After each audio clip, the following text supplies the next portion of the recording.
Bonjour à tous, merci d'être présents pour cette exposition. Je m'appelle Martin Bridet et pour les quelques minutes qui vont suivre, je vais vous parler de distance dans l'univers et je vais brièvement introduire mon sujet de thèse qui est l'étude de l'influence de l'environnement des galaxies hautes sur les supernovae de type 1A que je réalise sous la direction de Yannick Copin qui est présent ici et de Michael Rigaud qui n'est pas ici, qui donne une autre conférence.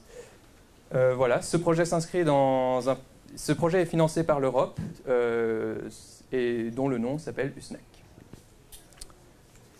Alors pour commencer, j'aimerais vous poser une question. À votre avis, quelle taille fait l'univers? N'hésitez pas à donner des réponses. Il n'y a pas de réponse bête. Je peux vous donner un exemple. Alexandre Astier a même proposé un schéma de l'univers sous la forme d'un hamburger. Donc voilà, n'hésitez pas à donner vos réponses. À votre avis, quelle taille fait l'univers? 42 est une bonne réponse. Bon, on va dire que je connais à peu près vos réponses. En principe, pour résumer, il y a trois courants principaux qui se dégagent quand on parle de la taille de l'univers. Le premier sera un univers fini, mais dans ce cas, je vous pose la question, qu'est-ce qu'il y a en dehors de l'univers? Le deuxième sera un univers infini avec bord. Alors, ça ne parle pas forcément à beaucoup de gens, mais si on représentait l'univers par une sphère, le fait d'atteindre un bord, en fait, voudrait dire qu'on atteint l'autre bord, et ainsi de suite, et ainsi de suite. Et le troisième courant le plus probable serait un univers infini sans bord. Donc ce serait la théorie la plus intuitive, on va dire. C'est sans compter les autres courants plus philosophiques ou religieux, dont je ne parlerai pas. Cependant, si pour un mathématicien, le terme d'infini, ça lui fait ni chaud ni froid, pour un physicien, c'est un peu plus compliqué. Donc nous, très pragmatiques, on a limité l'univers à ce qu'on pouvait observer et qu'on a appelé l'univers observable. Et qui est une sphère dont on est le centre, alors c'est très égocentrique certainement, mais surtout parce qu'on est l'observateur, et dont le rayon serait d'environ 13,7 milliards d'années-lumière. Une année-lumière, pour les néophytes, c'est la distance que parcourt la lumière pendant une année, tout simplement. Alors 13,7 milliards, ça fait un grand nombre, c'est 137 avec 8 zéros derrière. Ça ne parle pas forcément à beaucoup. Donc, je vais essayer de vous montrer à quel point ces distances sont faramineuses. Donc, on ne voit pas super bien, mais c'est la Terre. Maintenant, si on la met à côté d'un objet aussi connu, qui serait le Soleil, et qu'on la met à l'échelle, voilà ce qu'on observerait. Alors, elle est là. Maintenant, la Terre n'est pas à côté du Soleil. Sinon on n'existerait pas. Si on rajoute sur ce schéma la distance Terre-Soleil, voilà aussi ce qu'on observerait. Alors, c'est à peu près à l'échelle, je ne vous raconte pas la calamité à essayer de faire ça sur des slides. Donc 150 millions de kilomètres, ça représente à peu près 8 minutes lumière. Ça veut dire que si le Soleil s'arrêtait net comme ça, on le verrait encore pendant 8 minutes. Juste entre parenthèses. Maintenant, le Soleil est présent dans une galaxie qu'on a appelée la Voie lactée, qui a un diamètre d'environ 100 000 années-lumière. La galaxie la plus proche de nous, c'est Andromède, qui est à peu près 2 fois plus grande que la nôtre, et qui est à une distance d'environ 2,5 millions d'années-lumière. Donc là encore, c'est à peu près à l'échelle. Voilà. Donc j'ai conscience que ces animations sont un peu grossière et ne vous donne qu'un aperçu d'à quel point les distances en cosmologie sont grandes.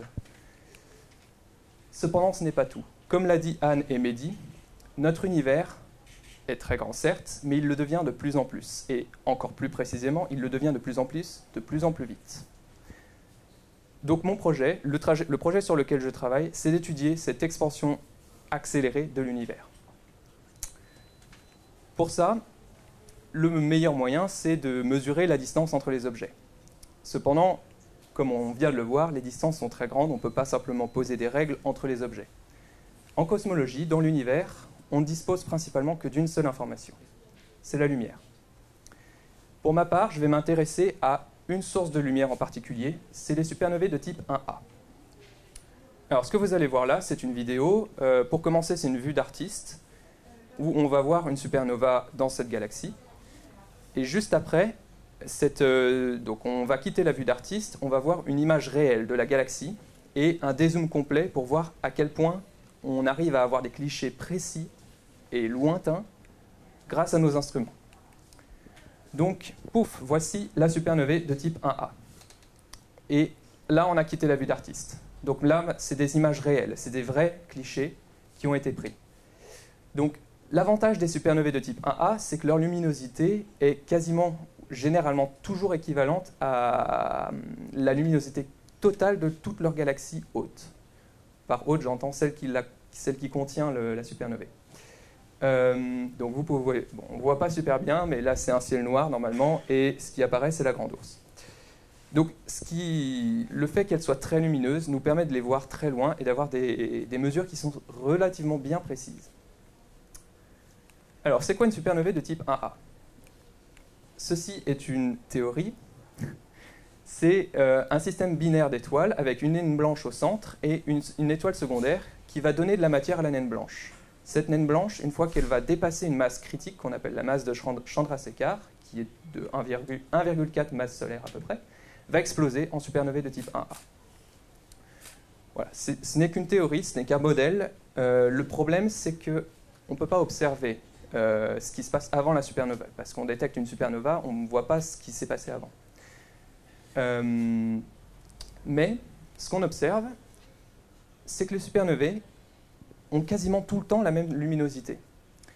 Donc voilà, on a notre règle dans l'univers. C'est-à-dire qu'en sachant la luminosité qui est censée être toujours la même, et en regardant celle qu'on mesure, on peut estimer les distances dans l'univers. Et comme je l'ai dit auparavant, étant des objets très lumineux, on peut les voir lointains. Donc, pour revenir à cette théorie de la production des supernovae, on a encore beaucoup de mal à comprendre comment c'est produit. Les modèles d'explosion ne fonctionnent pas encore, mais bon, ça c'est de la physique nucléaire, c'est pas mon sujet. Moi, je n'étudie que ce que je vois des supernovae. Donc, le problème, c'est que ces chandelles standards, ces objets, je l'ai dit, ont toujours la même luminosité. Le truc, c'est que c'est quasiment toujours la même luminosité. Et donc, mon travail, c'est d'étudier ce quasiment. Donc, pour ça, alors voici M101. Qui est la galaxie la plus proche dans laquelle est apparue cette supernovae. Mon travail, ça va être d'utiliser des clichés comme celui-là et d'étudier l'environnement qui est autour. Donc là, par exemple, alors on voit très peu, mais c'est un environnement qui est plutôt de couleur bleue. Et la question, c'est est-ce que la supernovae aurait été la même en explosant ici, où l'univers est plutôt la galaxie est plutôt rouge, si elle avait été explosée derrière la galaxie, où du coup on aurait un taux de poussière qui serait beaucoup plus élevé, ou devant, etc. etc. Donc voilà, ça c'est typiquement mon travail, c'est d'utiliser les images, d'étudier la couleur de l'environnement, le taux de poussière, l'âge des étoiles, et d'essayer d'ajouter encore plus de précision aux mesures de distance des supernovae. Et donc c'est là où s'inscrit Euclide. Alors Euclide ne va pas directement mesurer les supernovae. En tout cas, ce n'est pas son objectif principal. Peut-être que ça en fera à la fin, mais c'est vraiment pas sûr. Cependant, Euclide va prendre beaucoup de clichés. Comme l'a dit Anne et Mehdi, des millions et des millions de galaxies. Donc, d'autres instruments s'occupent de prendre les supernovae. Et Euclide, par exemple, prend des images des galaxies, ce qui me permet d'étudier l'environnement dans lequel a explosé les supernovae.